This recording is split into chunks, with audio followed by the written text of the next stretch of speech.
All right, welcome back. Maybe it's, I don't know, maybe it's 9 p.m., maybe it's midnight, maybe it's, Saturday morning. But some of you guys are going to see this tonight, some of you guys are going to see it tomorrow. But yeah, we're going to do I said I was going to do a tour of what's beneath my lockers here. Now, I was actually gonna pull stuff out, have it pre-positioned, make it easier. I don't know, maybe I'll hate it.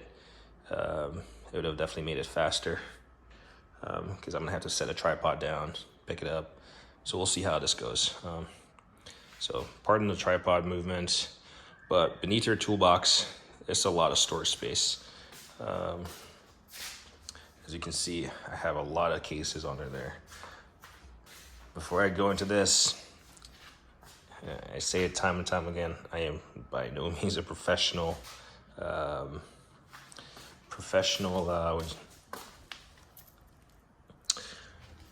mechanic. I am certainly not trained in that field, but I have quite a bit of array of tools, and I try my best to try everything I can within my abilities as far as a DIY. So without prolonging this video, which is going to be probably pretty long, we'll see what's beneath my toolbox. So this is my main icon setup beneath my Milwaukee 36 2-stack chest. Let's see, I don't think I have. Yeah, I got wasted space under there. You can't really see it, but there's nothing stacked to the back of it. But the only thing I have on, I probably should get a light. Probably gonna need a set of lights here. So let's just grab this guy.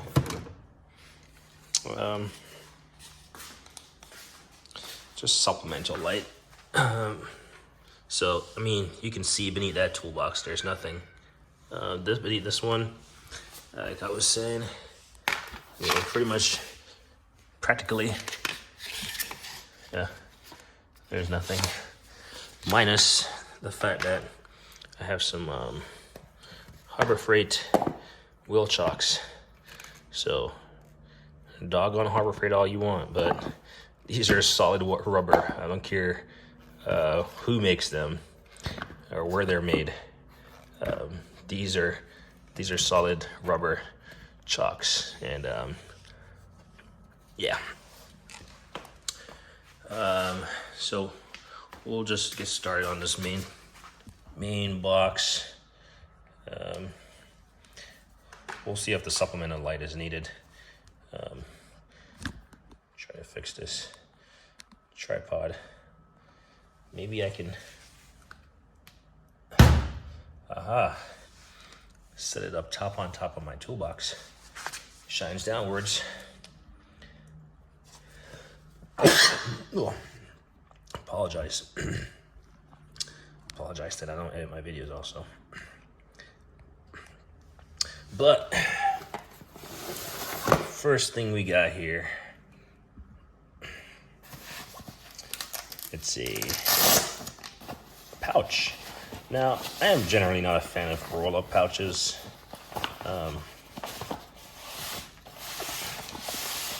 But in this set, we got Blue Point part number right there.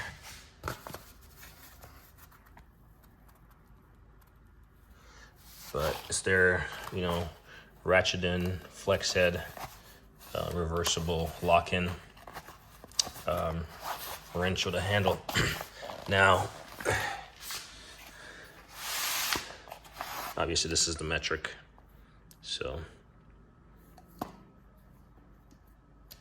locks.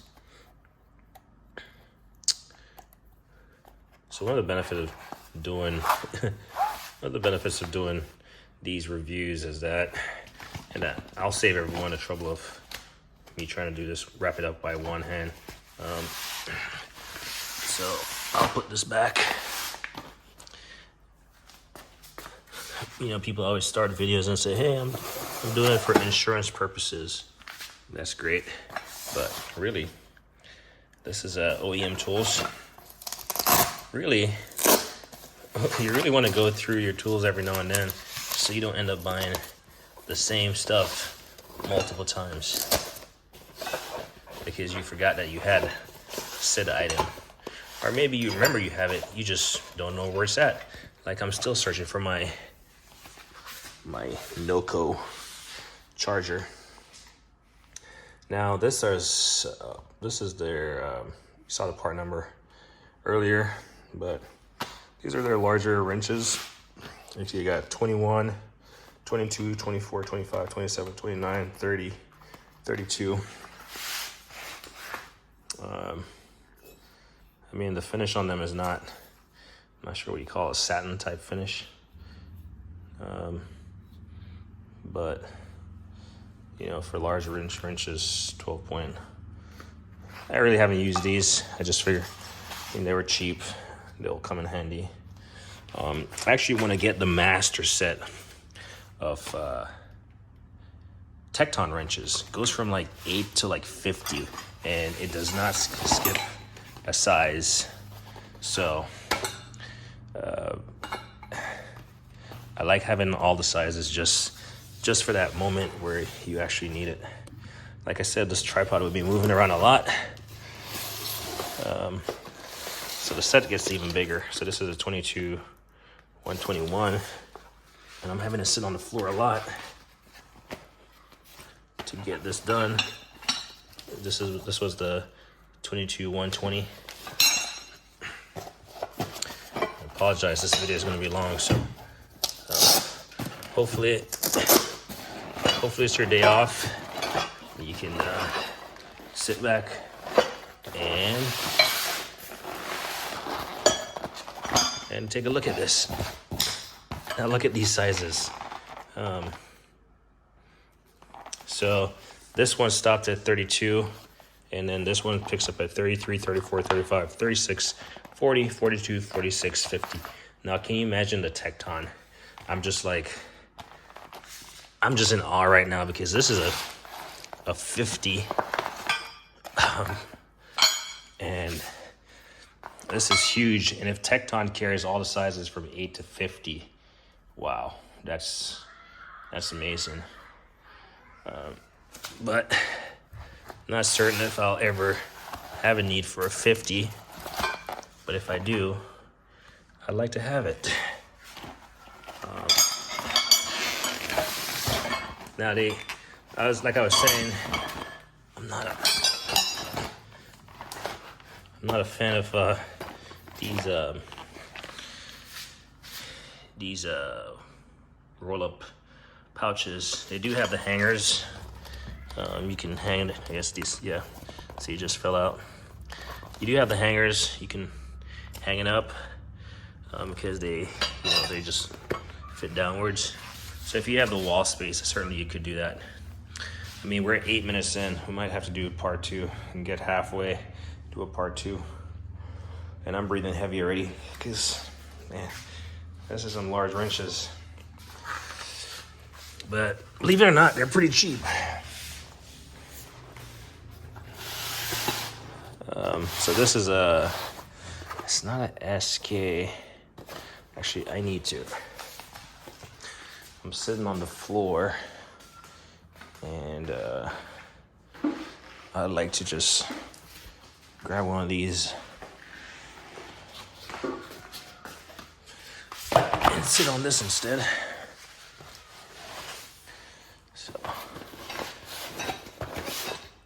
So yeah, another roll-up pouch. It probably would have helped if I had done this before. But if I'm suffering, everyone is suffering. No, that's not really how I roll, but this is a Williams. I was thinking SK. So this is the Williams R49A.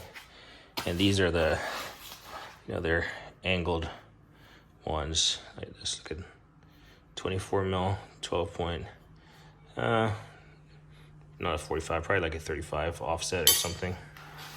And then you have, it goes from, you got a 11, a 10, 11, so it's dual sizes.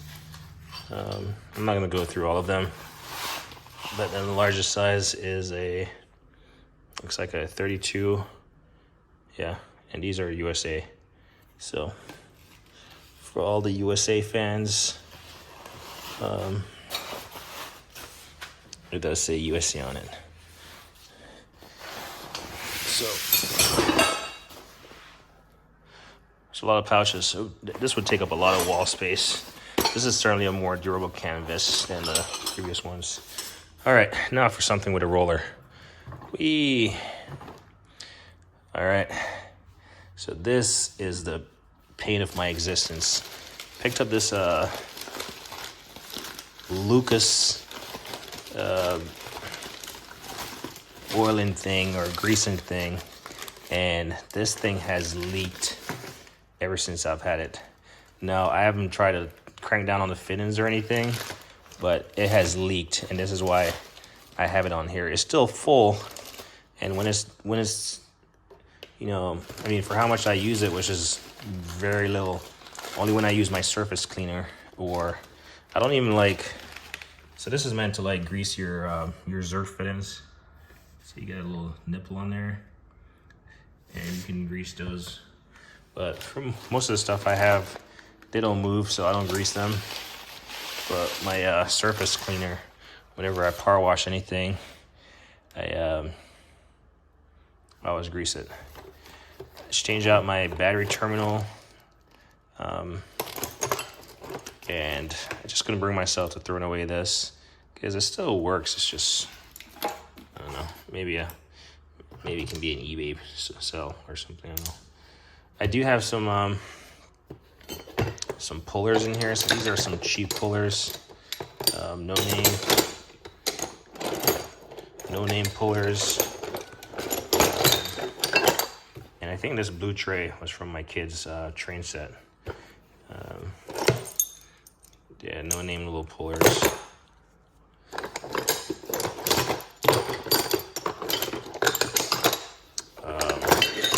Got some of these punches. Klein tools. I suppose I can put these in my toolbox at the top and get use out of them. And I suppose I can put them in my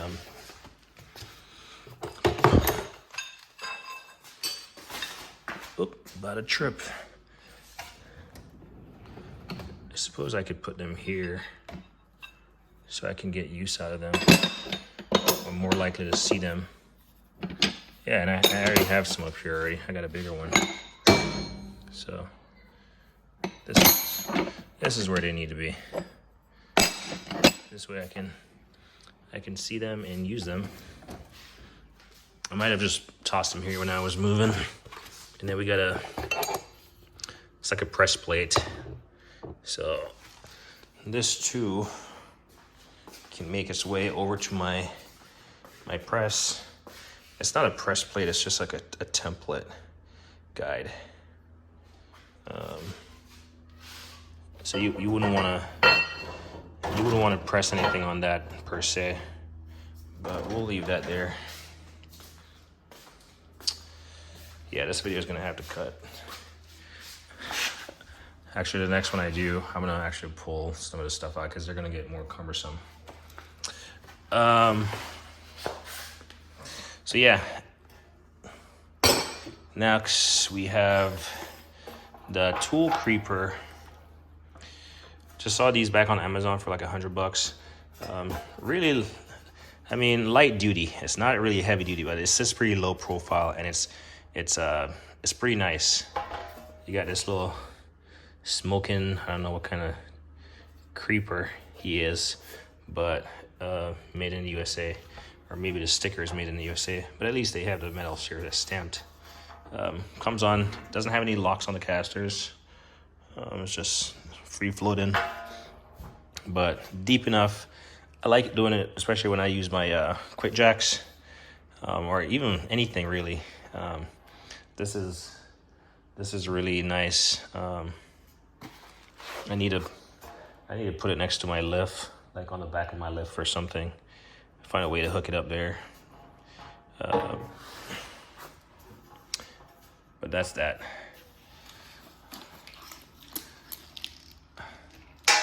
We're gonna end this video right here because I'm gonna have to pull some of this stuff out because these cases are gonna get progressively heavier, and I've only done under one side, making a mess. But at least I'm finding stuff, and like I said, a tour for insurance purposes is all fine and dandy, but sometimes you just need to, give the tools a second look, and see where you want to reposition them, or, like I said, remember that you have them, especially when you have a lot of tools like I do, right? So it's just good to go through, because you might find yourself working on something and you have the right tool, you just don't even remember that you have the tool to make that job easier.